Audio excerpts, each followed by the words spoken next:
요한복음 15장 4절에서 6절까지 말씀을 보겠습니다. 자, 4절부터 같이 읽겠습니다. 내 안에 거하라, 나도 너희 안에 거하리라. 가지가 포도나무에 붙어 있지 아니하면 스스로 열매를 맺을 수 없음 같이 너희도 내 안에 있지 아니하면 그러하리라. 나는 포도나무요 너희는 가지라. 그가 내 안에 내가 그 안에 거하면 사람이 열매를 많이 맺나니 나를 떠나서는 너희가 아무것도 할 수 없습니다. 사람이 내 안에 거하지 아니하면 가지처럼 밖에 버려져 마르나니 사람들이 그것을 모아다가 불에 던져 사르느니라. 아멘. 저는 제가 의도한 건 아닌데 평생을 교인들을 속이고 살았어요. 이유는 제가 착하게 생겼기 때문입니다. 여러분, 착하게 생긴 거하고 착한 사람하고는 완전히 달라요. 이제 여러분이 배우자 택할 때 정말 잘 택해야 합니다. 네. 착하게 생긴 사람 택하면 엄청 나중에 후회합니다. 진짜 착한 사람을 택해야 하는데 저는 생기기를 꽤 착하게 생겼나 봐요. 그래서 우리 교인들이 저를 보면 착한 목사인 줄 알아요. 제가 전혀 의도해서 속인 건 아니에요. 그냥 착하게 생겨서 그렇게 보는 것 같아요. 근데 저는 개인적으로 굉장히 스스로가 악하다고 하는 사실을 잘 알아요. 제 마음의 내면 속에는 정말 온갖 더럽고 악한 생각들이 너무나 많으니까 목사로서는 도무지 할 수 없는 생각들, 그런 더러운 생각, 악한 생각, 음란한 생각, 그런 생각들이 제 속에는 너무나 많이 있단 말이에요. 그러니까 겉으로는 목사인데 이건 교인을 완전히 속이는 거이잖아요. 그 점이 너무너무 괴로웠어요.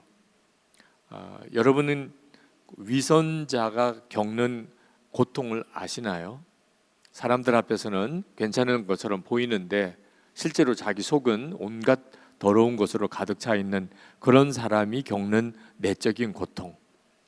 저는 목사를 그만둘 뻔했어요. 그러려고 생각도 했어요. 차라리 내가 그냥 교회에서 교회 청소나 하는 그런 직책을 맡고 있으면 마음이 편할 것 같았어요. 나중에 하나님 앞에 가면 우리의 속 진면목이 다 드러날 거 아니에요. 그렇죠? 우리가 지금은 겉으로 저 사람이 괜찮아 보인다, 저 사람은 믿음이 좋아 보여, 그렇지만 그 진짜를 알 수가 없잖아요. 마음속까지. 하나님 앞에 갔을 때 어차피 내 속이 다 드러날 텐데 이건 너무 끔찍한 일이잖아요. 살아있는 동안에는 뭐 아닌 것처럼 할 수 있지만 하나님 앞에 가서 이제 영원히 산다고 하는데, 그래서 하나님, 제가 자격이 없으면 제가 목사의 직을 내려놓겠습니다. 그런 마음의 결심까지도 했었어요. 근데 하나님께서 그때 저에게 주신 말씀이 있었어요. 마음의 죄도 짓고 싶지 않고 나는 정말 위선자로 그렇게 목회를 하고 싶지 않은, 정말 하나님 기뻐하는 뜻대로 살고 싶고 설교를 했으면 설교대로 살고 내가 사는 대로 설교하는 그런 목사 되고 싶었어요. 그런데 안 되는 걸 어떻게 해요? 자꾸 속에서는 죄가 일어나고 또 더러운 생각이 들고 음란한 마음이 들고, 도무지 목사 같지 않은 저 자신을 어떻게 해야 되냐 말이에요. 그때 하나님께서 저에게 주신 말씀이 갈라디아서 2장 20절에 내가 이미 죽었다는 거였어요. 저는 그 말씀을 듣고 너무 기뻤어요. 왜냐하면 죽고 싶은데 도대체 이런 나를 어떻게 죽일 수 있을까? 이 이중적이고 그리고 욕심 많고 교만하고 거짓되고 사람 앞에서 안 그런 척하고 그런 위선적인 그런 나 자신이 정말 죽었으면 좋겠는데 세상의 성경을 보니까 이미 죽었다는 거예요. 이미 내가 예수님을 영접할 때 이미 나는 예수님과 함께 연합하여 죽었다는 거예요. 많은 분들이 우리가 예수님과 함께 죽고 예수님으로 사는 것이 복음이라고 하면 다 부담스럽게 생각하는 분들이 많아요. 꼭 예수님을 그렇게 믿어야 되냐. 근데 저는 너무 기뻤어요. 내가 이미 죄인 된, 그런 내가 끊임없이 죄를 짓고 사는, 그리고 마음속으로는 죄를 품고 사는 그런 나는 이미 죽었다니까. 얼마나 좋은 거예요. 왜 하나님이 우리가 예수님과 함께 이미 죽었다고 하는 이런 엄청난 복음을 우리에게 주셨나? 그때 비로소 예수님이 내 안에 살아 계시는 역사가 나타나기 때문이에요. 예수님을 믿어도 예수님이 살아계신 주님을 만나지지가 않아. 예수님이 나에게 있어서는 솔직히 실제가 아니셔. 그냥 어딘가에는 계실 것 같아. 천국에는 계시다고 믿어요. 그렇지만 지금 나와 같이 계신 거는 아닌 것 같아. 이유는 하나밖에 없어요. 자기가 이미 예수님과 함께 죽었다는 사실을 아직도 믿지 못하는 거예요. 그리고 자기의 죽음을 분명하게 고백하지 못하는 거예요. 그러니까 죽지도 않았으니 어떻게 예수님이 살아 역사하세요? 하나님께서 저에게 이 해결되지 않는 죄, 아무리 노력하고 애를 써도 극복이 안 되는 죄, 특히 마음으로 짓는 죄를 도대체 어떻게 이기나? 하나님께서 이미 모든 것에 대한 답을 다 주셨어요. 우리 보고 너 죄 짓고 살지 마. 마음으로도 죄 짓지 마. 너 경건하고 거룩하게 살도록 노력해. 그랬다면 우리는 너무너무 절망하게 돼요. 안 되는 일이니까. 근데 하나님은 우리에게 약속하셨어요. 죄를 짓지 않게 될 거라는 거예요. 그러면 되는 거잖아요. 죄를 짓지 않게 될 거라는 거예요. 우리로 하여금 죄의 종노릇 하지 않게 될 거라는 거예요. 될 거라고 하시는 거예요, 주님이. 그러면 되는 거죠, 뭐. 어떻게 하면? 내가 죽었음을 믿기만 하면. 저는 목사의 아들로 자라고 또 목사가 되었지만 정말 답답했던 것이 왜 교회 우리 어른 성도들은 그렇게 교회 안에서 싸우는가 하는 거예요. 정말 이해가 안 되는 거예요. 아니, 싸우려면 아예 바깥에 나가서 싸우지 왜 교회 안에 들어와서 싸우냐 말이에요.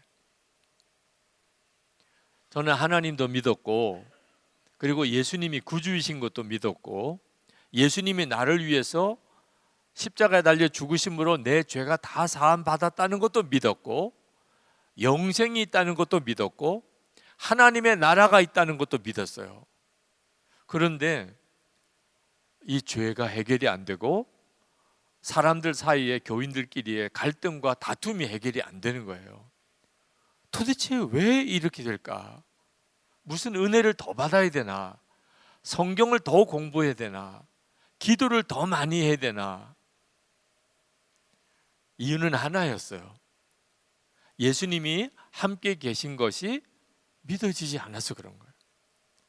예수님이 나와 함께 계시는 것이 믿어지지 않으니까, 그러니까 마음의 시기 질투, 그리고 마음속에 일어나는 정욕과, 그리고 거짓에 대한 마음, 그리고 음란한 생각, 이게 해결이 안 되는 거예요.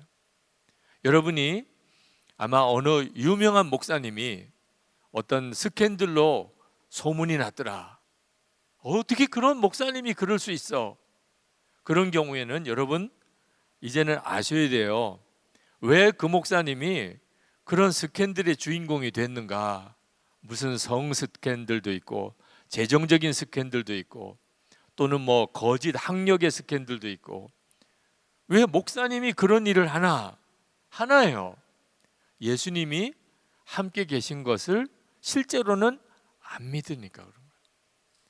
그러니까 성경은 많이 알아요. 그리고 어떤 체험도 했어요. 그리고 교회를 이렇게 목회하면서 경험도 많이 쌓였어요. 그런다고 해서 죄를 이길 수 있는 게 아니라니까요. 어떤 것으로도 죄를 못 이겨요. 우리를 사로잡아오는 그 죄를. 근데 딱 하나 이길 수 있어요. 예수님이 나와 함께 계시는 것이 진짜 믿어지게 될 때, 그때 죄가 이겨져요.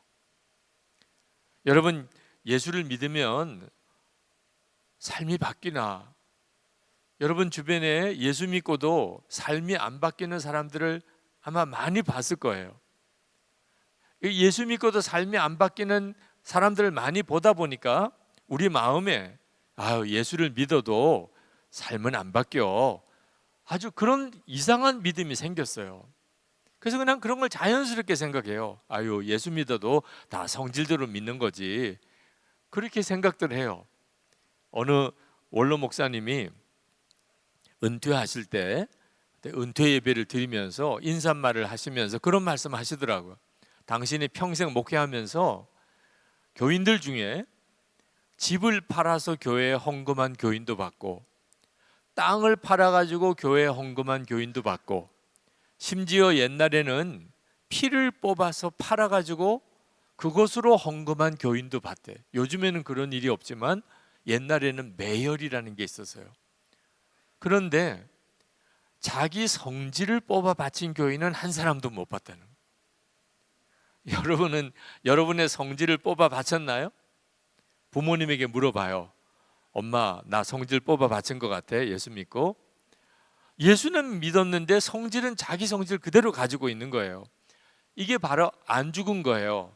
자아가 죽지 않았다, 그런 말이에요. 내 성질대로 그냥 사는 거죠. 근데 여러분 꼭 알아야 돼요. 우리가 진짜 예수를 믿게 되면 그러면 성질도 바뀌어요. 사람 바뀌어요.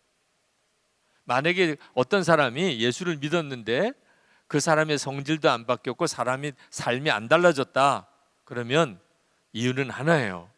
예수님이 아직도 자기 안에 계신 것을 이 사람이 믿지 못하는구나. 그런 말은 들었을지 모르지만 믿어지지는 않는 모양이구나. 그 이유가 그거예요. 여러분 혹시 여러분의 집에 여러분의 교회 목사님이 신방을 오셨다고 합시다. 또는 우리 손창남 선교사님, 우리 조이 우리 대표 손창남 선교사님이 여러분의 집에 신방을 왔다고 합시다. 그래서 예배도 드리고 또 여러분을 위해서 축복도 해주시고 기도도 해주시고, 그럼 좋지요, 그죠? 자, 그런데 여러분 담임 목사님이 여러분의 집에 와서 사신다고 하면 어떻게 할까요? 엄청 부담스럽죠. 아니, 요즘에 딴 사람이 집에 와서 주무시는 경우도 극히 드물잖아요. 친척들 중에도 집에 와서 누가 자는 게 요즘에는 좀 생소한데, 담임 목사님이 우리 집에 와서 사셔. 여러분들도 아마 그때부터 집에 들어가기 싫을 수도 있어요. 담임 목사님이 우리 집에 와서 사신데 아마 여러분들은 그러면 난 자취해서 나가야 될까 봐 이렇게 생각할 거예요. 얼마나 부담스러워요. 자, 담임 목사님이 우리 집에 와 사신다면 한 가지 분명한 것은 집안 분위기가 싹 달라질 거예요. 담임 목사님 늘 집에 와 사세요. 그러면 일단 TV는 못 봐요. 드라마, 예능 프로그램, 담임 목사님 집에 와 있는데 그런 걸 틀어놓고 있을 수 없잖아요. 또 하나는 계속 매일 가정 예배 드릴 거예요. 목사님이 집에 와 계시니까. 하여튼 분명한 것은 집안 분위기가, 집안 생활이 담임 목사님 집에 와 계신 것 때문에 싹 달라질 거예요. 그렇죠? 자, 그렇다면 담임 목사님만 집에 와서 사셔도 우리 집안 분위기가 달라질 수 있다면 예수님이 내 마음에 거하시는 것이 진짜라면 어떻게 사람이 안 바뀔 수 있어요? 아니, 예수님이 내 마음에 계신 게 그게 정말이라면 우리 집에 와 사시는 것도 아니고 내 안에 오셨어요. 안 바뀔 수가 없잖아요. 그러니까 여러분 이제부터 예수를 믿어도 두 종류로 나뉘는 거예요. 예수님이 진짜 마음에 계신 것을 믿는 사람과 그냥 교회만 왔다 갔다 하는 거예요. 그냥 예수님이라고 하는 분이 어딘가 계실 거라고만 생각하는 거예요. 그분은 2000년 전 나 위에 죽으셨대. 그래서 내가 죄사함 받았대. 믿기만 하면 그럼 구원 받는데, 이렇게만 들은 거지 실제로 나를 구원하신 그 주님이 내 생명이 되신 건 아니에요. 이제 여러분 정말 진짜 예수를 믿으셔야 하기 때문에 사실 이번 조의 수양의 4번의 말씀을 여러분과 함께 계시는 그 예수 그리스도에게 초점을 맞춰 드리는 거예요. 제가 예수님과 함께 죽었다는 사실을 깨닫고 그걸 믿게 되면서부터 제 삶은 완전히 달라졌어요. 목사의 아들로 어릴 때부터 자라서 목사가 되는 과정에서 저는 솔직히 빗나간 생활 하지 않았어요. 어차피 목사가 될 사람이니까 어릴 때부터 정말 목사답게, 중학교 다닐 때도 목사답게, 고등학교 다닐 때도 목사답게, 그래서 애 늙으리라는 소리를 들었어요. 저는 저희 또래 친구들이 노는 것을 거의 저는 같이 안 했어요. 왜? 앞으로 제가 목사가 될 사람이니까. 그렇게 됐지만 저는 솔직히 예수님 제 안에 계신 걸 몰랐어요. 그러니까 저는 겉으로만 성실한 사람, 겉으로만 모범생이었어요. 속으로는 똑같은 죄인이에요. 뭐 우리 반에서 제일 막 아주 정말 막 나가는 친구들, 뭐 그런 친구들이랑 내가 뭐 다를 게 뭐가 있나.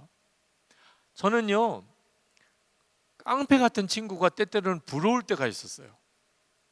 제가 중학교 때 수학 시간인데 항상 수업 시작할 때 이제 숙제 내준 것부터 일단 검사를 하고 수업을 시작하세요. 그러니까 숙제 이제 풀어놓은 거 노트를 이렇게 펼쳐놓으면 선생님이 이제 자 같은 걸 들고 쭉 지나가면서 봐요. 그래서 숙제를 해왔구나. 안 해온 사람은 스스로 자수해서 일어나야 돼. 그러면 이제 수업 시간 너무 아까우니까 빨리 하여튼 손바닥 내놔야 돼. 그러면 딱딱딱 3번 손바닥 때리고 그리고는 지나가는 거예요. 그게 숙제 검사예요. 나는 한 번도 숙제를 안 해온 적이 없었어요. 그래서 나 손바닥 맞는 거에 대해서 아무런 걱정도 없었고 그건 내 일이 아니었어. 근데 어느 날 숙제한 노트를 안 가져온 거예요. 진짜 안 가져왔어. 안 한 게 아니고. 정말 너무 당황스럽더라고. 그러나 나는 선생님이 평소에 내가 열심히 숙제를 매일 해왔다는 것을 아실 거니까 나는 굳이 일어날 필요가 없다고 생각했어요. 숙제는 하긴 했으니까 안 가져왔을 뿐이지. 선생님이 오면 그럼 내가 설명을 드리면 그래 난 너 믿어 이러고 지나가실 거라고 생각했어요. 근데 선생님이 내 책상 옆에 딱 와서 제가 노트가 없으니까 저를 한참 쳐다보더라고요. 그래서 제가 눈빛으로, 그런 경우는 눈빛으로 이야기하는 거잖아. 선생님 믿으시죠? 저 정말 했어요. 어떻게 노트를 안 가져왔을 뿐이에요. 제가 할 수 있는 최고의 애절한 표정으로 선생님을 이렇게 쳐다봤어요. 그래서 선생님이 그래 난 너 믿어 이러고 지나가실 거라고 생각했어요. 네, 일어나 그러는 거예요. 그때 느끼는 그 엄청난 배신감. 아니 어떻게 이렇게 안 믿을 수가 있나. 그 손바닥 펼치라는 거예요. 처음 정말 손바닥을 맞아본 날이에요. 그렇게 두렵더라고. 선생님이 자를 들고 때리려고 하다가 손바닥 똑바로 펴라는 거야. 계속 그렇게 떨면 더 다친다는 거야. 똑바로 펴고 싶었어요. 정말 나도 담대하게 이왕 맞을 거 제대로 맞아 그러고 싶은데 손이 내 마음하고 전혀 다르게 움직이는데 어떡해. 그래서 3번 자로 진짜 아파 죽을 뻔했어요. 야, 손바닥 맞는 게 그렇게 아픈 줄. 근데 내 옆에 있는 짝은 한 번도 숙제를 해온 적이 없는 아이예요. 이미 그 아이의 모든 생활을 다 아니까 우리 반 아이들이. 걔는 왜 학교를 다니는지 모르겠어. 하여튼 숙제는 한 번도 해온 적이 없어요. 그 아이는 숙제 검사하면 그냥 자동으로 일어나는 거예요. 손바닥 딱 펼치고. 근데 그날 제가 맞았으니까 그 옆에 있는 아이가 손바닥 맞는 걸 처음 봤어요. 제대로. 그전에는 보고 싶지도 않았어. 이런 아이랑 옆에 짝이라는 게 자체가 난 너무 싫어. 그런데 그날은 내가 맞았으니까 이 옆에 아이는 어떻게 맞나고 봤더니 자세가 딱 나오는 거야. 어떻게 이렇게 손 하나 떨림이 없어요. 그냥 숙제 검사니까 자동으로 일어나서 선생님이 딱 오니까 손바닥 딱 내는 거야. 그래서 선생님이 딱딱딱 3번 딱 때리니까 그냥 앉는데 나는 막 털면서 오만 난적 얼마나 아픈지. 근데 걔는 그냥 가만히 있어요. 그래서 옆에서 물어봤어. 처음. 짝이지만 평소에 뭐 별로 대화도 안 하는데 처음 물어봤어. 너 안 아프냐? 그랬더니 그 아이가 하는 이야기가 지금도 잊어지지 않아요. 숙제는 왜 오냐? 한 번 맞으면 되지. 야, 사람이요, 생각이 이렇게 다를 수가 있구나. 나는 숙제 안 해오면 죽는 건 줄 알았어요. 숙제는 반드시 해야 되는. 근데 얘는 숙제를 왜 오냐? 이렇게 딱 한 번 맞으면 되는 거지. 너무 존경스럽더라. 아, 나하고는 완전히 다른 차원에서 사는 거구나. 이렇게 담대할 수가 있나. 저는요, 예수를 믿지만 너무 두려움이 많은 거예요. 예수를 믿는다는 것 자체가 뭔지를 의미를 알 수가 없어. 나는 그 손바닥 맞는 게 그렇게 무서웠어. 이래가지고는 어떻게 순교를 하나 싶어. 근데 내 옆에 있는 애는 완전히 거의 깡패 같은 아이예요. 근데 어쩌면 이렇게 담대하지? 그래서 그때 비로소 이렇게 막 사는 아이들에 대한 존경심이 마음에 이렇게 정말 마음으로 어떻게 이런 담대함이 있을 수 있나. 여러분, 진짜 예수를 믿지 않으면 우리가 세상에 나가서 세상에서 막 사는 사람이 어떤 때는 부러울 때가 있다니까. 쟤들은 참 자유롭게도 사네, 재밌게도 사네. 나는 근데 왜 이 모양이지? 제대로 뭐 세상을 뭐 재밌게 사는 것도 아니고, 그렇다고 또 아주 경건하게 하나님이 역사하시는 그런 놀라운 믿음의 삶을 사는 것도 아니고. 이유가 뭐지요? 예수님 나와 함께 계시는 것이 실제로 안 믿어지는 거예요. 근데 예수님이 나와 함께 계시는 것에 대한 놀라운 눈이 뜨이기 시작하면서 나는 죽었구나, 그리고 예수님이 내 생명이시구나, 이 사실이 믿어지기 시작하면서부터 제 삶은 완전히 달라졌어요. 그냥 성실하다 착하다가 아니었어요. 예수님으로 인하여 누리는 놀라운 기쁨, 세상이 완전히 다르게 보이는 거예요. 그게 지금까지 목사로서의 제 삶이에요. 저는 여러분들에게 여러분이 조금이라도 빨리 예수 그리스도 이분이 여러분과 함께 계시는 것에 눈이 뜨이기를 원하는 거예요. 여러분이 20살 나이 때, 21살에, 22살에, 25살에, 아직도 20대일 때 여러분이 예수 그리스도가 여러분 안에 계신 것을 알게 된다면, 정말 그렇다면 저는 여러분들은 한국 교회와 우리나라와 민족을 책임질 수 있는 사람이 돼요. 여러분 자신은 보잘것없는 사람이어도 상관이 없어요. 여러분 안에 계신 분이 보배이시니까. 전에는 주야로 나만 묵상하고 살잖아요. 나는 이래, 나는 이래, 나는 이래. 근데 여러분, 정말 놀라운 일이 온 세상보다 크신 그 주님이 내 안에 계세요. 그분이 이제는 내 생명이에요. 이게 얼마나 놀라운 일이에요. 예수님을 진짜 마음에 영접하고 예수님이 마음에 계신 것이 믿어지는 것이 얼마나 놀라운 일인가에 대하여 어느 목사님이 이런 글을 쓰셨어요. 제가 여러분에게 한번 읽어드릴게요. 예수님이 마음에 계신 게 믿어지는 사람은 어떤 느낌일까? 세계적인 위대한 흑인 연가 가수인 헤이즈가 이런 고백을 했다. 그는 미국 조지아 산골에서 맨발로 도시에 나온 무식한 흑인 청년이었다. 목소리가 좋다고 해서 교회 찬양대에 섰는데 그 덕으로 어느 부자 의삿집에 점심 초대를 받았다. 그 집에서 헤이즈는 처음으로 축음기를 보았고 그 축음기로 당대의 명성이 높았던 카루소의 노래를 듣게 되었다. 그 순간을 헤이즈는 이렇게 회상하였다. 카루소의 노래를 듣는 순간 내 가슴에는 요란한 종이 울리기 시작했다. 그리고 내 가슴에는 카루소로 가득 차 있었다. 저 지평선 너머에서 나를 부르는 소리가 들렸다. 나는 그 이후 카루소에게 미쳐 살았다. 카루소가 나를 끌고 갔다. 카루소처럼 말하고 카루소처럼 행동하고 카루소처럼 노래를 불렀다. 바로 그것이 조지아의 산골 청년이 오늘날 세계의 헤이즈가 된 원동력이다. 이런 헤이즈와 같은 경험은 누구에게나 있다. 나도 어렸을 적에 내 가슴 속에는 성복이 누나가 살고 있었다. 예쁜 여학생 교복을 입고 나를 예뻐해 주는 성복이 누나는 별천지에서 온 천사와 같았다.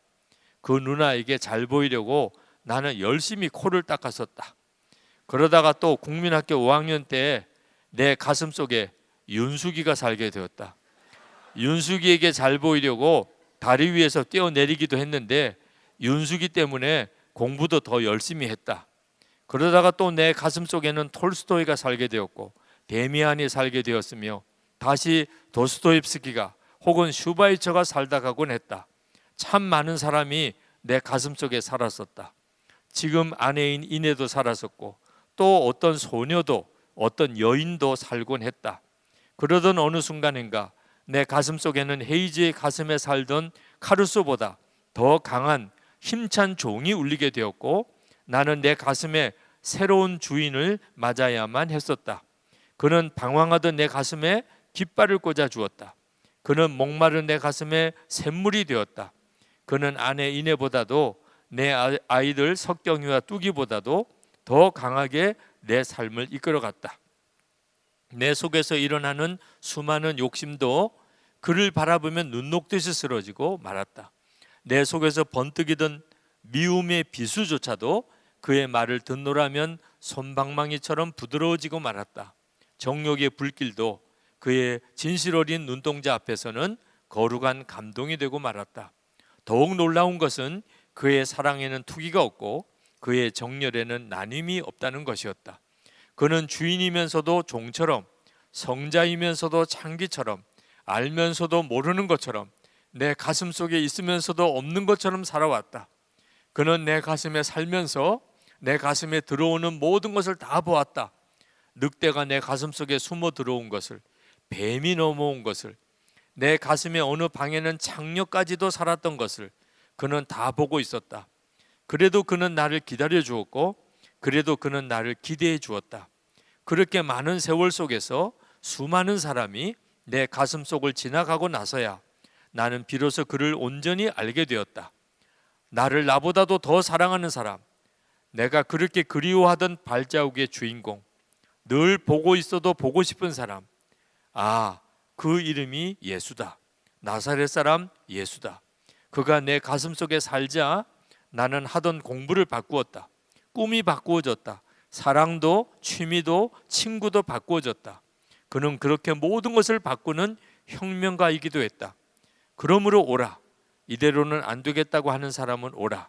아니, 누구든 오라. 그를 가슴에 살게 하라. 그러면 그가 사는 가슴에 종소리가 울리고 그대도 헤이즈처럼 되리라. 정말 그 목사님 글을 기가 막히게 썼어요. 예수님을 마음에 모시고 사는 사람은 다른 사람과 똑같을 수가 없어요. 여러분에게 있어서 예수님이 여러분 안에 계시다는 것이 말씀으로 일단 믿음의 씨앗이 되지만 실제로 여러분이 예수님 그분이 여러분 안에 계시다는 확증을 정말 얻어야 돼요. 그게 바로 예수 믿는 사람이고 여러분이 예수님이 여러분 안에 계신 것을 알게 될 때 속죄가 믿어져요. 예수님과 여러분이 하나니까. 그러니까 예수님이 죽으면 내가 죽은 거고 예수님이 죽었기에 내 죄가 사함 받은 거예요. 정말 놀라운 말씀을 주님이 하고 계세요. 요한복음 15장 5절에 주님은 말씀하시기를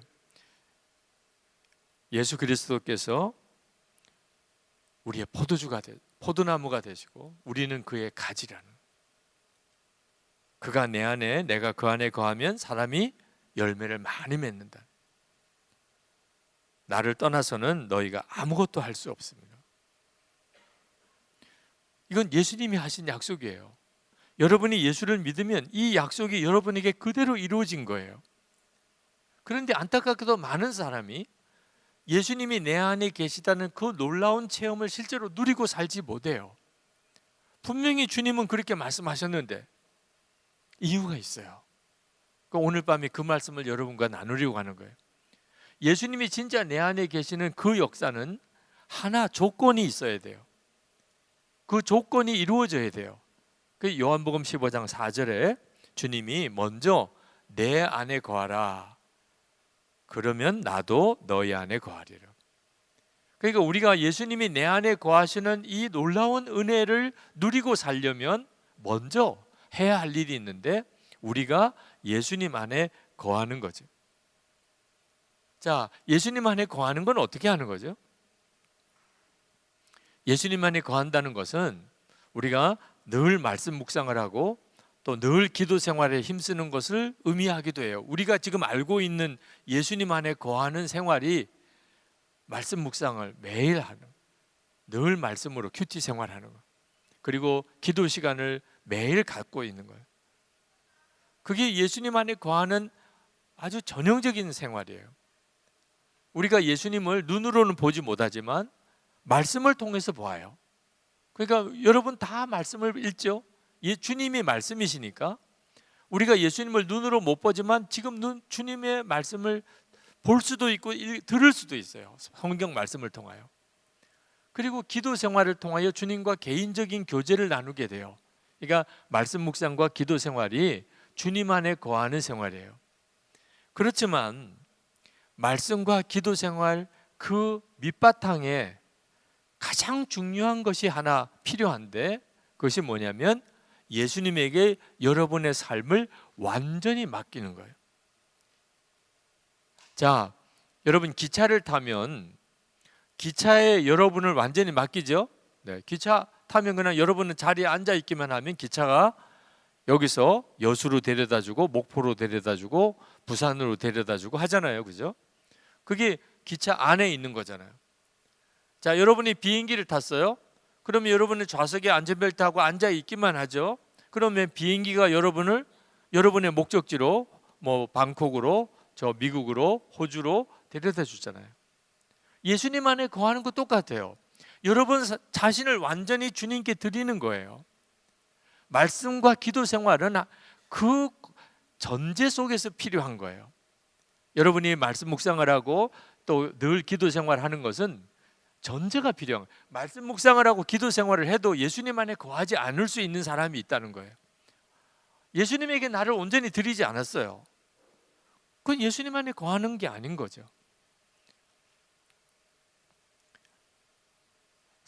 사도 바울이 갈라디아서 2장 20절에서 내가 그리스도와 함께 십자가에 못 박혔나니 이제는 내가 사는 거 아니요 내 안에 그리스도께서 사시는 것이라, 이렇게 말씀하셨는데, 이 요한복음 15장 4절하고 5절하고 이 갈라디아서 2장 20절을 이렇게 같이 비교해 보면 예수님이 하신 말씀을 사도 바울이 갈라디아서 2장 20절에서 새롭게 말씀하고 있다는 걸 알 수 있어요. 똑같아요. 예수님이 말씀하신 나는 포도나무고 너희는 가지라, 그가 내 안에 내가 저 안에 거하면, 요 말씀과 갈라디아서 2장 20절에 내가 그리스도와 함께 십자가에 못 박혔나니 이제는 내가 사는 거 아니요 그리고 내 안에 그리스도께서 사시는 것이라. 그러니까 우리가 예수님 안에 거하는 것은 어떻게 하는 거냐면 예수님과 함께 나는 죽었다고 하는 사실을 분명히 믿고 고백하는 거예요. 그러면 예수님이 내 안에 거하시는 거예요. 그러니까 여러분, 예수님이 여러분 안에 거하시는 삶을 진짜 경험으로 알고 싶다면 여러분이 주님 안에 여러분을 완전히 드리는 삶이 전제가 돼야 되는데, 그 주님 앞에 드린다는 말은 나는 죽었습니다 하는 뜻이에요. 나는 예수님과 함께 죽었다는 사실을 믿는 거예요. 자, 여러분이 이제 이 수영회 끝나고 난 다음에 여러분이 집에 내려가면, 이제 방학도 했으니까 이제 다 집에 가겠죠. 여러분 고향이 뭐 서울이 아니라도 또는 학교에 있는 기숙사가 아니라도 다 집에 가겠죠. 그럼 집에 가면 아마 어려운 일이 있을 수 있어요. 그죠? 부모님과의 관계에서.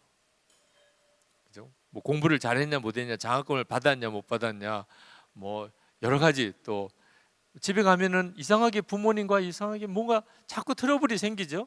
네. 자, 그럴 때 여러분 어떻게 해야 되죠? 나는 죽었습니다. 여러분 개인적으로 여러분의 진로에 대한 여러 가지 고민도 있고 두려움도 있을 수 있어요. 나는 정말 제대로 뭐 직장이라도 얻을 수 있을까? 나는 제대로 어떤 결혼을 할 수 있을까? 나는 제대로 뭔가 내가 하고 싶은 일을 할 수 있을까? 진로에 대해서 굉장히 두려운 사람이 있을 거예요. 그때 여러분이 그 문제를 어떻게 해결하죠? 예수를 믿는 사람이라면 나는 죽었습니다. 두려움과 염려하는 나는 이미 주님께 완전히 드리는 거, 예수님 안에 있는 거예요. 여러분에게 유혹이 올 수 있어요. 여러분에게 끊임없이 어떤 유혹이 온다고 합시다. 음란물에 대한 유혹, 또는 어떤 거짓, 또는 계속 여러분이 극복이 안 되는 무슨 게임이라든지 어떤 영상이라든지, 그거 어떻게 이기죠? 나는 죽었습니다.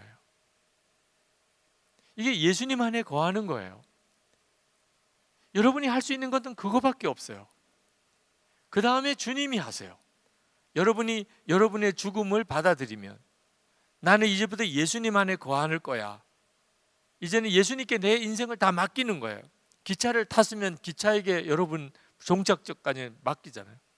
비행기를 탔으면 비행기에 다 맡기는 거잖아요. 이제 여러분은 예수님 안에 거예요. 여러분이 이 믿음이 분명하게 되는 것, 그때부터 예수님이 살아 역사하시는 삶을 비로소 살게 돼요. 여러분, 예수님 안에 거하지 않는 삶은 대단히 위험해요. 여러분의 삶에 만족이 안 되거나 문제가 있거나 지금 현재 어려움이 있다면 이유는 환경 때문 아니에요. 사람 잘못 나서 그런 것도 아니에요. 여러분이 원하는 대학을 못 가서 그런 것도 아니에요. 여러분이 전공하고 싶지 않은 지금 학과에 있기 때문도 아니에요. 전부 다 착각하는 거예요. 지금 여러분이 힘들고 좌절하고 낙심하고 어려운 것은 하나밖에 없어요. 여러분이 예수님 안에 거하지 않으니까 그렇게 되는 거예요. 요한복음 15장 6절에 사람이 내 안에 거하지 아니하면 가지처럼 밖에 버려져 마르나니 사람들이 그것을 모아다가 불에 던져 사르느니라.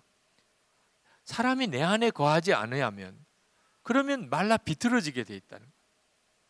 그러니까 여러분의 삶 속에 지금 현재 뭔가 만족이 안 되고 예수 믿어도 뭐 좋은 거 별로 모르겠어.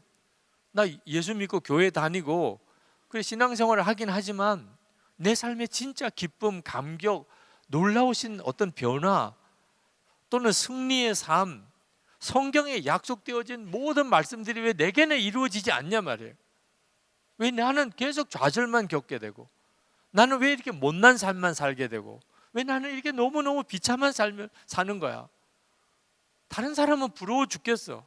왜 쟤는 저렇게 잘 나가는 것 같고, 왜 저는 저렇게 잘 생긴 것 같고, 왜 나는 이 모양일까? 이유는 하나니까요. 여러분이 예수님 안에 거하지 않으니까 여러분 스스로의 마음과 생각이 다 말라 비틀어지는 거예요. 제가 어느 날 부흥회 갔다가 어느 집사님이 울면서 기도를 부탁해 오셨어요. 그래서 무슨 제목 때문에 그렇게 눈물로 기도를 하시냐. 그러니까 딸이 정신병원에 지금 입원해 있는데 오늘 집회 끝나고 딸에게 가서 딸에게 용서를 구하고 싶다. 엄마를 용서해라. 내가 정신병원에 들어온 것은 엄마 때문이다. 그 고백을 딸에게 하려고 한다는 거예요. 그래서 제가 무슨 사연이 있길래 그렇습니까? 그랬더니 이제 이야기를 쭉 하세요. 그분이 자동차 정비업을 하시는 사업을 하시는 분인데, 그런데 뭐 사업하시는 분들이 다 어렵잖아요. 여러분의 부모님들도 다 사실 어려움이 많으시거든요. 늦게까지 뭐 재정적인 문제, 동업자의 문제, 뭐 여러 가지 어려운 경영의 문제, 그래가지고 마음은 쉽지 않지만 유일한 기쁨이 딸이었어요. 이제 고등학교 1학년 올라가는 딸. 그 딸이 그렇게 이쁘고 공부 잘하고 말 잘 듣고, 그러니까 딸만 보면은 그냥 너무 좋았어. 그런데 그날 고등학교 이제 1학년에 올라간 딸, 밤늦게 11시가 넘어서 퇴근하고 이제 사업장 정리하고 돌아왔는데 방에 불이 켜져 있더래요. 아직 벌써 11시가 넘어서 한참 늦은 시간에 아유 공부하고 있구나. 너무 기특한 마음이 들어요. 그래서 아직도 공부하니 하고 딸의 방문을 딱 열었는데 세상에 딸이 책상에 그 컴퓨터 모니터에 음란물이 거기 컴퓨터 모니터에 떠 있는 거예요. 기절하는 줄 알았어요. 고등학교 1학년 여학생 아이가 어떻게 이런 걸 볼 수 있냐는. 너무 징그럽고 끔찍하고 말도 안 되는 것들을 보고 있는 거예요. 그 딸은 딸대로 또 얼마나 놀랬겠어요. 그날 처음 그 음란물 사이트에 들어가 본 날이에요. 학교에서 친구들이 계속 그런 이야기를 하는 거예요. 너 그거 봤냐? 그러니까 나는 못 봤어. 야, 아직도 못 봤냐? 그러면서 그 음란물을 볼 수 있는 방법을 가르쳐 줬어요. 그리고는 자기 방에 엄마 아빠는 늦게 오시고, 그리고는 컴퓨터 열어서 그 음란물 주소에 접속에 들어가서 음란물을 보는데 정신을 못 차린 거예요. 너무 충격이기도 하고, 그렇다고 해서 또 끄고 안 보기도 그렇고, 그냥 정신없이 그걸 보다가 엄마가 늦게 들어오는 것도 몰랐어요. 소리도 못 들었어요. 그런데 문이 벌컥 열리고 엄마가 야, 아직도 공부하니? 그 순간에 엄마는 엄마대로 놀래고 딸은 딸대로 놀래고, 그리고 그날 밤 한잠을 못 잤어요. 엄마가 그 딸에게 그날 밤 정말 사람을 완전히 잡은 거예요. 너 이제 끝났다. 완전히 타락했다고 생각해요. 어떻게 이런 걸 볼 수 있냐? 너 이제 끝났어. 너 어떻게 하니? 너 정말 어떻게 해? 엄마는 엄마 나름대로 속상하니까 밤새도록 울은 거예요. 딸은 딸대로 그런 엄마를 보고 어떻게 또 잠을 자요? 그리고는 나는 끝났나 봐. 엄마가 저렇게 걱정하고 막 야단치니까 나는 이제 끝났나 봐. 근데 어떻게 돌이켜요? 그 다음날 학교에서 연락이 왔어요. 선생님이 빨리 오라는 거예요. 부모님이. 아이가 완전히 이상해진 거예요. 그때 정신적인 이상이 왔어요. 그리고는 병원 출입을 하게 되고 결국은 학교를 못 마치게 돼요. 자퇴를 하게 됩니다. 그리고 검정고시를 치고 대학을 들어가려고. 그러나 거의 뭐 상당 시간은 정신병원에 입원해 있어요. 이제 고3이 됐어요. 나이가. 검정고시 이제 치고 대학도 들어가야 되는데 지금 아이는 병원에 있는 거예요. 그때 부흥회 낮집회 때 그 집사님이 말씀을 듣는 중에 내가 그때 주님 안에 거하지 않은 상태에 있었던 거예요. 그래서 딸아이가 그렇게 됐을 때 얼마든지 다시 바로 살 수 있게끔 해줄 수 있는 것. 우리도 다 사실 뭐 아마 여러분들에게도 그런 경험들이 다양하게 있을 것 같은데, 그런 음란물을 한번 보았다고 사람이 완전히 그냥 사람이 다 망친 건 아니잖아요, 그죠? 그런데 그날 그걸 받아줄 수가 없었다는 거예요. 자기가 기도도 안 하고 있었고 성경도 보지도 않았고 예수님 안에 거하는 것이 뭔지도 모르고 그냥 교회만 주일에 가는 정도. 그리고는 사업장에는 재정 문제, 동업하는 시동생과의 문제, 그리고는 같이 일하는 사람에 대한 그런 막 여러 가지 짜증나는 일들, 그렇게 남편과의 관계도 너무 안 좋고, 그런데 왜 너까지 이러냐? 그리고는 자기 속에 있었던 모든 그냥 뭐 스트레스, 그다음 화난, 분노, 걱정과 염려, 이걸 막 딸에게 다 쏟아부은 거예요. 딸이 그걸 못 감당하는 거예요. 고등학교 1학년 아이가. 그리고는 자기 자신에 대한 절망감, 그리고는 너무 두려운 마음에 스스로가 정신적으로 이상이 온 거죠. 간절한 마음으로 기도는 해드렸지만 이거 진짜 큰일 날 일이구나. 그러니까 여러분들이 예수님 안에 거하는 생활을 하지 않으면서 여러분들이 그냥 대학 생활하고 이제 앞으로 여러분의 진로, 또 배우자를 택하는 일, 뭐 여러 가지 많은 일들이 여러분 앞에 있을 거 아니에요? 어떤 결정을 해도 여러분이 예수님 안에 거하지 않은 상태에서 결정하는 일은 두고두고 후회가 되는 거예요. 예수님 안에 거하면 예수님이 내 안에 거하세요. 그러면 예수님이 길과 진리와 생명이 되셨고 여러분의 삶을 주님이 정확히 이끌어 가세요. 여러분 지금은 20대, 30대라도 금방 40대, 50대가 돼요. 시간이 얼마나 짧은지 몰라. 여러분들이 저를 보면요, 아, 저분은 이제 죽을 때가 가까운 사람이구나 이런 느낌을 갖겠지만, 저도 여러분들을 보면 마치 어제 여러분들 같아요. 느낌이 어제 여러분 같았던 때 같아요. 근데 금방 이렇게 돼요. 여러분에게 시간이 무한정 있는 거 아니에요. 그리고 나이가 50, 60쯤 되어서야 아, 예수님 안에 거하는 게 필요하구나. 그 인생은 다 지나간 거예요. 오늘 여러분이 이 조이 수양회에 여러분 대학생 다닐 때 이렇게 오게 된 이유가 그냥 하나님의 아무런 계획이 없을까요? 예수님 안에 거하는 것에 대하여 여러분이 정말 눈 떠야 해요. 예수님이 재림에 오실 때 믿는 자를 보겠느냐 걱정을 하셨어요. 누가복음 18장 8절에 보면 인자가 올 때 세상에서 믿음을 보겠느냐. 이렇게 믿는 사람이 많은데, 그죠? 예수 믿는 사람이 이렇게 많은데 여기뿐만입니까? 뭐 우리나라에 예수 믿는 사람 얼마나 많아요. 그런데 어떻게 예수님이 믿는 자를 보겠느냐 그랬어요. 그러니까 우리가 생각하는 믿음과 예수님이 생각하는 믿음이 다르다는 거예요. 그러니까 우리가 그냥 교회만 다닌다고 나 예수 믿어 이렇게만 넘길 문제가 아니라는 거예요. 그러면 예수님이 말씀하시는 그 믿음은 뭘까요? 믿는 자를 보겠느냐. 요한일서 2장 28절이에요. 요한일서 2장 28절 한번 같이 읽어봅시다. 자녀들아 이제 그의 안에 거하라. 이는 주께서 나타나신 바 되면 그가 강림하실 때에 우리로 담대함을 얻어 그 앞에서 부끄럽지 않게 하려 함이라.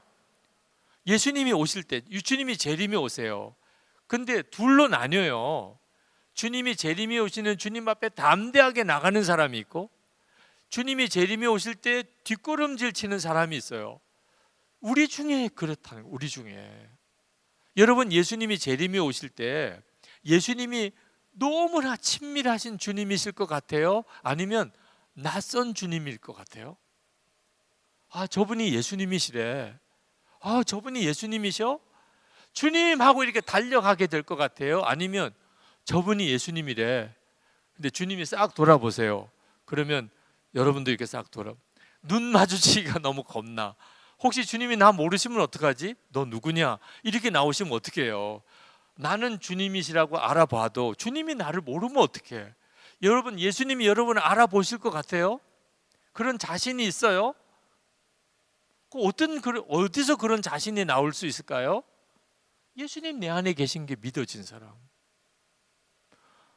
예수님이 내 안에 계신 게 믿어진 사람. 아니, 내 안에 계신 그 주님이셔, 그분이. 그러면 뭐가 주저할 게 뭐 있어요? 자녀들아 이제 그의 안에 거하라. 진짜 예수 믿는 사람은 누구죠? 주님 안에 거하는 사람이에요. 그러면 예수님이 그 사람 안에 거하세요. 제가 예수 동행일기를 쓰고 그렇게 쓰시라고 권하는 이유가 있는데, 예수님 주님 안에 거하는 삶을 어떻게 살 수 있을까? 그것 때문에 동행일기를 쓰게 한 거예요. 왜냐하면 예수님 안에 거하는 삶은 어디서부터 시작되냐면 예수님을 항상 생각하는 것부터 시작합니다. 예수님이 늘 생각나는 거예요. 예수님이. 여러분, 예수님을 영접했다는 말은 항상 예수님을 생각하는 사람이란 뜻이에요. 만약에 어떤 사람이 여러분 안에 들어왔다고 이렇게 표현을 합시다. 네, 어떤 사람이 여러분 안에 들어왔어요. 우리 형제들, 네, 이렇게 대학 생활하고 또 이렇게 수양회 와서 하고 또 우리 조의 활동도 하고 모임도 갖고 그러다 보면 어느 날 어느 자매가 마음속에 훅 들어오는 경우가 있죠. 지금 여기도 있을지도 몰라, 그죠? 네, 어느 자매가 마음에 확 들어왔어요. 그건 무슨 뜻이에요? 주야로 그 자매 생각만 난다는 뜻이죠. 네, 그죠? 꼭 눈으로 봐야 자매가 생각나는 거 아니에요. 안 보고 있어도 자매만 생각나요. 그죠? 만약에 여기에 마음에 드는 자매가 있다면 항상 그 뒤쪽에 앉아요. 형제들은 왜? 뒷머리라도 이렇게 지켜보려고. 네. 감히 앞에서 얼굴 보기는 좀 부담되고 또 이 사람 왜 이러나 이렇게 또 나오면 나중에 가서 일도 망칠 것 같으니까 계속 뒤에서 이렇게 지켜. 눈에 안 보여도 계속 눈에 어른거려요. 아마 오늘 밤에도 어른거릴걸요. 네. 그 자매는 잘 있나, 잘 자고 있을까, 내가 안 재워줘도 되나, 뭐 이런 생각. 그 자매가 들어온 거죠. 네. 자, 우리 자매들도 마찬가지예요. 어느 날 어느 형제가 갑자기 내 마음에 확 들어왔어요. 그건 뭐 어떻게 뭐라고 뭐 논리적으로 설명할 수 있는 건 아니에요. 갑자기 뭐 좋아지는 걸 어떻게 해? 그러면 어떻게 된다는 뜻이에요? 항상 그 형제만 생각나는 거야. 그 형제는 와 있나? 집회에는 참석했나? 뭐 그 자꾸 계속 바라보게 되잖아요. 누군가가 내 속에 들어왔다는 게 그 말인데 예수님을 영접했다는 거예요. 여러분이 그게 진짜예요? 예수님을 진짜 영접했어요? 그러면 어떻게 돼야 이게 사실이에요? 예수님만 생각나는 거예요. 예수님이 내 안에 들어오셨으니까. 그게 예수님 영접했다는 뜻이에요. 이제는 주님만 생각하는 거예요. 그게 예수님, 내가 예수님 안에 거하는 것에 너무나 놀라운 시작이에요. 주님을 생각하고 살아보자는.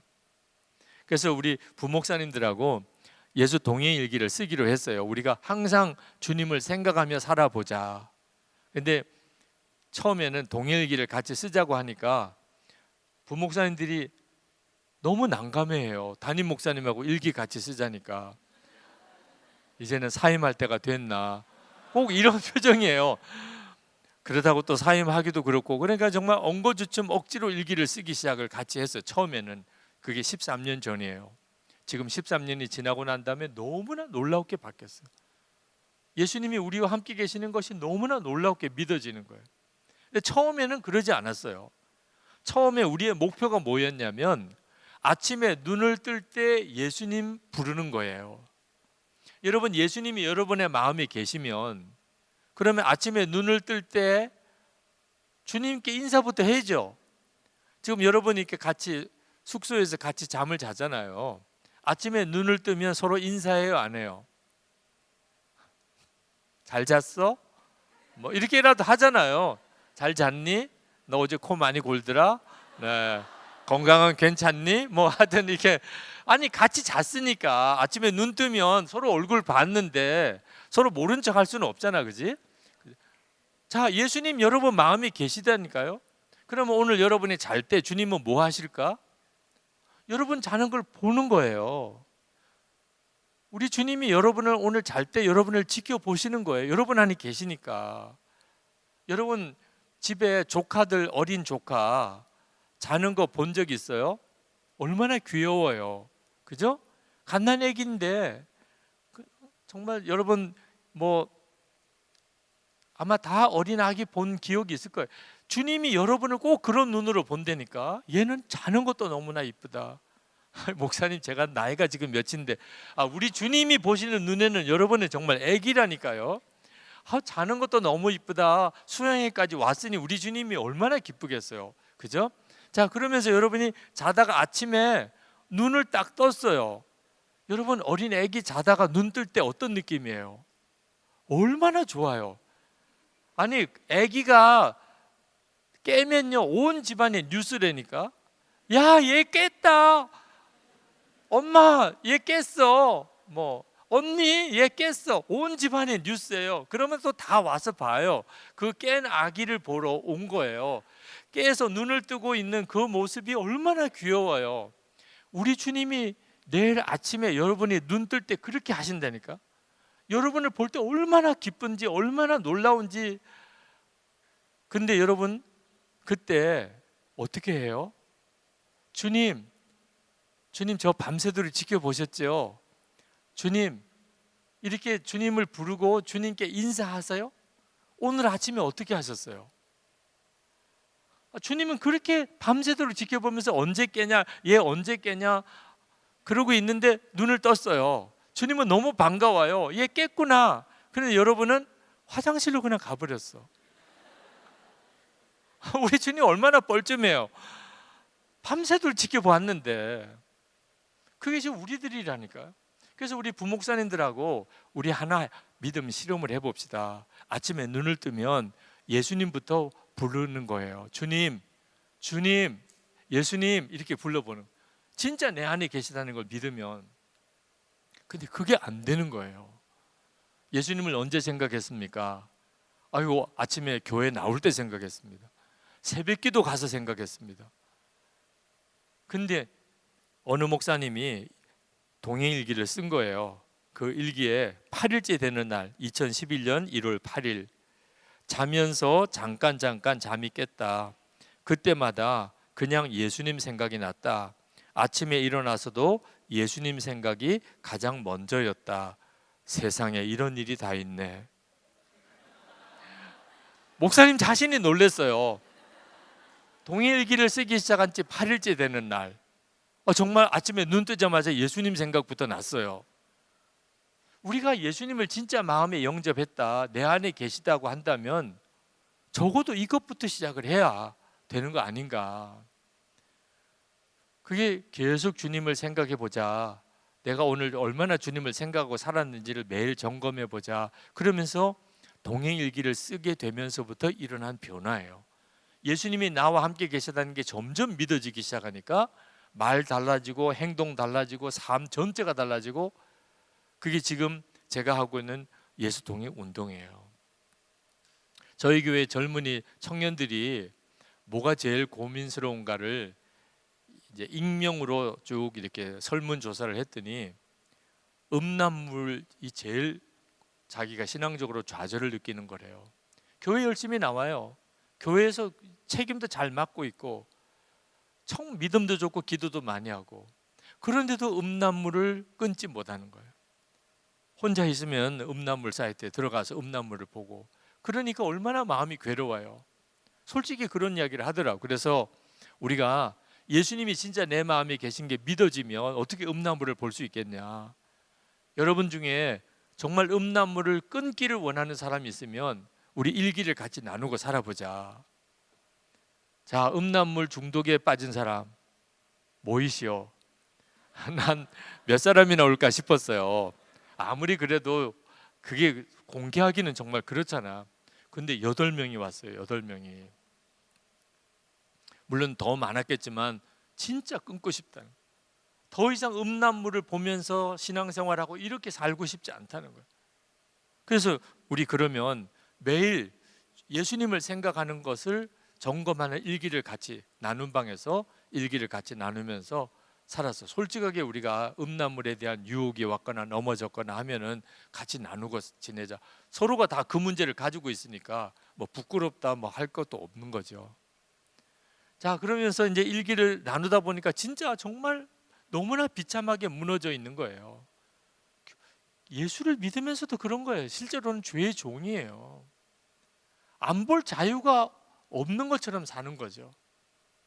그러니까 나중에 청년 담당 목사님이 제안을 했어요. 우리가 계속 일기에 또 넘어졌다 또 넘어졌다 이렇게만 쓰는 것도 얼마나 힘드냐. 그러니까 음란물의 유혹이 올 때, 그때 우리 카톡 나눔 방에서, 카톡 방에서 우리가 서로 그 이야기를 서로 나누자. 그러면 즉시 기도해 줄 수 있지 않냐. 그런데 나 음란물의 유혹에 지금 막 내 마음에 사로잡히려고 하고 있어요. 또 음란물 보고 싶어요. 나도 모르게 지금 막 클릭이 되고 있어요. 이렇게 카톡에 쓰기가 참 애매하잖아요. 누가 나중에 카톡을 봐도 그거 너무 그렇잖아요. 그래서 이제 서로 약속을 하기를 주기도문을 올리기로 했어요. 음란물의 유혹이 오면 주기도문을 쓰는 거야. 하늘에 계신 우리 아버지 이렇게 쓰기로 했어요. 진짜 막 카톡방에 주기도문이 계속 올라오는 거야. 그때 카톡방에서 내가 너를 위해서 기도하고 있어. 야, 잠깐만 주님 바라봐. 내가 기도하고 있다고. 막 카톡방에 계속 댓글이 달리는 거야. 주기도문 뜨면. 그러면 정말 놀라운 일이 벌어지기 시작하는 거예요. 그렇게 막 그동안 넘어졌던 일이에요. 근데 마치 많은 사람들 사이에 있는 것 같아요. 여러분, 음란물은요 우리가 얼마든지 이길 수 있어요. 지금 안 보는 거 보면 알 수 있잖아요. 지금 안 보는. 지금 보라 그러면 보겠어요? 여러분 엄마 아빠 다 있는데 보겠어요? 그 말은 안 볼 수 있는 의지가 있다는 거예요. 안 볼 수 있는, 안 봐야 된다고 싶으면 안 볼 수 있는 의지가 있다는 거예요. 그런데 왜 음란물에 자꾸 넘어지죠? 혼자 있다고 생각하니까, 아무도 안 본다고 생각하니까, 그러니까 그 죄에 넘어지는 거예요. 그런데 허다한 많은 증인들이 나를 보고 있구나, 무엇보다도 예수님이 나를 보고 있구나, 그 사실이 딱 내 마음에 떠오르는 순간에 더 이상 음란물은 나를 완전히 사로잡는 능력을 잃어버리게 돼요. 나중에 그 친구들이 자기 고백과 간증을 할 때 진짜 울었어요. 저는 음란물은 못 이기는 줄 알았어요. 그들의 고백이에요. 교회를 다니지만 내가 교회에서 소그룹 리더도 하고 그리고 뭐 선교 팀장도 하고 그렇지만 음란물은 이길 수 없다고 생각했어요. 그런데 이제는 보고 싶지도 않아요. 유혹은 와요. 계속해서 음란물의 유혹은 있어요. 그렇지만 이제는 더 이상 봐지지가 않아요. 어떻게 이런 고백이 가능하죠? 주님이 나와 함께 계시는 게 너무 분명해지기 시작한 거예요. 그러니까 죄는 더 이상 나를 건드리지를 못하는 거예요.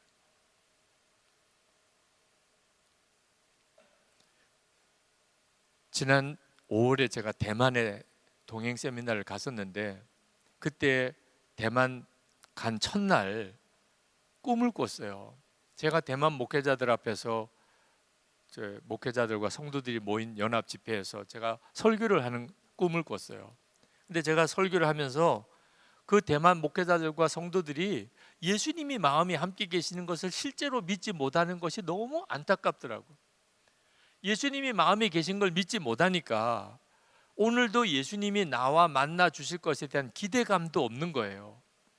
여러분 오늘 아침에 오늘 예수님이 나를 만나 주실 거다, 내게 말씀하실 거다, 그런 기대가 있었나요? 믿지 않으면 그런 기대가 없어요. 그냥 오늘도 새날이 밝았나 보다, 뭐 수영에 오늘 지나면 이제 내일이면 가, 뭐 이런 정도 생각인 거죠. 그런데 예수님이 나와 함께 계신 게 믿어지는 사람은 오늘 주님이 무슨 역사를 행하실까, 오늘 주님이 나에게 무슨 말씀하실까, 그런 게 기대감이 생겨요. 여러분 믿지 않으니까 기대감도 없고, 기대감이 없으니까 주님이 역사하셔도 알지 못하고 말씀하셔도 듣지 못하는 거예요. 엠마오로 가는 두 제자가 예수님과 함께 걸어가면서 대화도 같이 하면서도 예수님인 줄 몰랐어요. 계속 마음은 두려움과 염려에 사로잡혀 있고, 그게 지금 대만 교회의 많은 목회자들과 성도의 영적인 상태. 그러면서 제가 그들에게 여러분 예수님이 여러분 안에 계세요, 여러분 이 사실을 믿으셔야 돼요. 믿으셔야 기대가 생기게 돼요. 기대를 하니까 주님이 말씀하시는 걸, 역사하시는 게 비로소 깨달아지는 거예요. 여러분이 진짜 그렇게 살기 원하시면 여러분 진짜 매일 주님과 동행하는 일기를 써보세요. 그렇게 막 설교하면서 막 펑펑 울었어요. 그러다가 깼어요. 꿈이었어요. 꿈이지만 그 막 마음이 이렇게 격하게 눈물이 나는 것을 주체를 못하겠더라고요. 그래서 그 대만에 있는 그 호텔에서 그날 일어나서 한밤중에 계속 엄청 울었어요. 근데 이것은 꼭 대만 교회만을 위한 문제가 아니에요. 지금 우리들의 문제예요. 여러분 다 예수 믿는 사람이잖아요. 근데 여러분 중에는 아직도 예수님이 여러분 마음에 계신 것을 진짜 믿어지지 않은 사람이 많다니까요. 이건 너무너무 안타까운 일이에요. 주님이 저에게 기도하는데 말씀하시기를 너는 이 대만 집회에 와서 사람이 몇 명이 모였나 그거 신경 쓰지 마.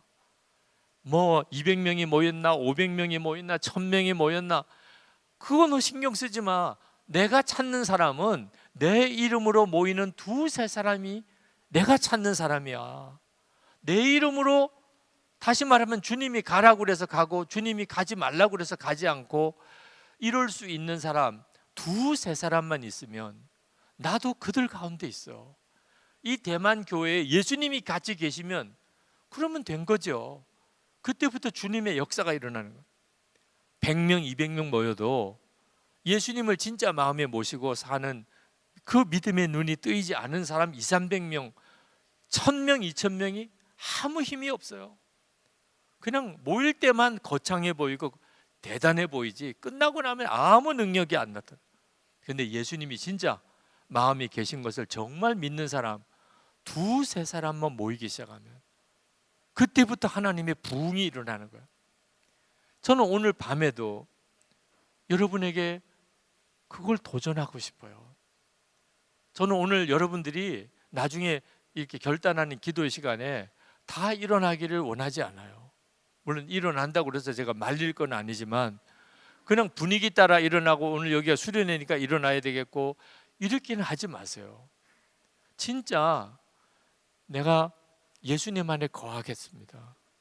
오늘 만약에 예수님이 비서를 한 사람 찾으세요. 누가 예수님을 수발하고 주님과 함께 그렇게 다니면서 주님의 종, 주님의 비서가 되기를 원하는 그 사람이 있으면 좋겠다. 그러면 여러분 어떻게 하시겠어요? 제가 할게요. 저 예수님 비서 되고 싶어요. 항상 주님 따라다니고 주님 하시는 일의 현장에 있고 싶고 주님의 말씀을 제가 귀 기울여 그 자리에서 듣고 싶고 그러고 싶은 마음이 여러분 속에 있는 분들이 있을 거예요. 아마 예수님이 이 시간 공개적으로 비서 한 사람을 뽑으면 아마 경쟁이 꽤 될 거예요. 근데 여러분, 지금 여러분 안에 주님이 계세요. 지금 비서 한 사람 찾는 일은 주님과 여러분 개인 사이에 지금 일어나고 있는 문제예요. 너 내 종 되고 싶으니? 너 나와 함께 너의 인생을 살고 싶으냐? 내가 너의 인생의 주인이 되는 것에 대해서 너는 원하느냐? 내가 내 삶 속에서 나 자신을 드러내는 것을 너가 정말 원하느냐? 그러면 너 내 안에 거해. 내 안에 거하라. 제자들에게만 하신 이야기가 아니에요. 그 일에 대해서 여러분이 예, 제가 그렇게 하겠습니다. 저 이제부터 예수님 안에 거할 거예요. 그런 사람이 누구가 있냐는 거예요. 제가 대만에서 집회가 마지막 집회 때 그때 이제 그 말씀을 전했어요. 저는 예수님과 주님의 이름으로 모이는 두세 사람을 찾으러 왔습니다. 집회가 다 끝나고 난 다음에 그 젊은 전도사 한 사람이 저를 찾아왔어요. 남자 전도사. 그러면서 그가 쪽지를 저에게 주더라고요. 그 쪽지에 뭐라고 쓰여졌냐면 목사님 계속 두세 사람을 찾으신다고 그랬는데 그 두세 사람을 다 찾으셨나요? 그 말은 무슨 뜻이냐면 혹시 목사님이 그렇게 찾으시는 두세 사람을 다 찾으셨으면 어떻게 하나? 그러면서 그 전도사가 그 다음 쪽지에다가 뭐라고 썼냐면 진짜 주의 종이 될 사람을 찾고 계시다면 저를 기억해 주세요. 저는 이제부터 예수님만 바라보고 살고 싶어요. 이제 진짜 나는 주님의 종으로서 살고 싶어요. 목사님 진짜 예수님의 종이 필요하다면 저를 기억해 주세요. 저는 충분하다고 생각했어요. 그 전도사님 한 사람이면 대만 집회는 충분했다. 하나님이 다 이루셨다. 오늘 밤에도 저는 여러분 안에 정말 예수님 안에 나는 거하고 싶어요. 그리고 예수님이 제 안에 거하시는 그 삶을 제가 살고 싶습니다. 주님 이제는 저는 예수님께 나를 완전히 드립니다. 주님 원하는 대로 하세요. 제가 원하는 것은 하나밖에 없어요. 예수님이 제 안에 계신 것을 제가 완전히 아는 것이에요. 여러분 진짜 그런 갈망이 있으시면 여러분도 꼭 동행일기를 한번 써보세요. 혼자서 쓰면 혼자서 조용히 그만둬요. 쓰기 시작했는지도 몰라 누구도. 그러니까 꼭 서로 연합해야 돼요. 같이 쓰자. 우리 서로 같이 쓰자. 주님과 동행하는 삶을 이제부터 진짜 살아보자. 우리가 아직 20대잖아. 우리가 아직 30 그 나이잖아. 그러니까 우리 지금부터 한번 예수님과 동행하는 삶을 한번 살아보자고. 주님이 그런 사람을 어떻게 쓰시는지 우리가 증인이 되어보자. 여러분 꼭 그렇게 연합할 수 있게 되기 바랍니다. 이제 우리 기도하는 시간을 갖겠습니다. 여러분 안에 주님과의 어떤 약속의 시간을 좀 갖도록 여러분에게 시간을 드리고 싶어요. 예수님 안에 거하는 그 사람, 주님 제가 그렇게 하겠습니다. 내 안에 거하라. 아멘입니다. 주님, 제가 그렇게 하겠습니다. 주님, 제가 가지고 있는 제 삶의 모든 문제, 내 마음의 소원과 계획까지 이제 다 주님께 드립니다. 주님, 저는 이제는 나는 죽었습니다. 그렇게 고백하고 살겠습니다. 제가 원하는 것은 제 안에 예수님이 살아 역사하시는 것입니다. 제 삶을 쓰소서. 주님, 제 삶을 받으소서. 여러분이 그렇게 고백하실 수 있는 분들은 일어나서 어제처럼 기도합시다.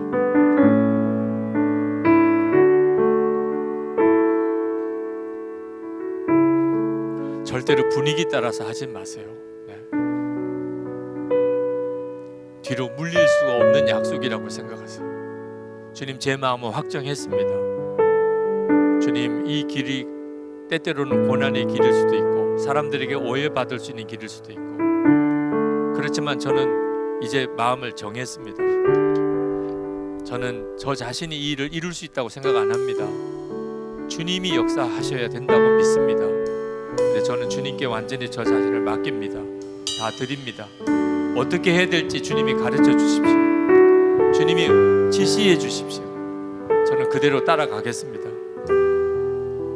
여러분이 정말 그렇게 마음에 결심하신 분들은 자리에 일어나시기 바랍니다. 그리고 주님께 여러분의 입으로 기도하시기 바랍니다. 주님, 제 마음이 정해졌습니다.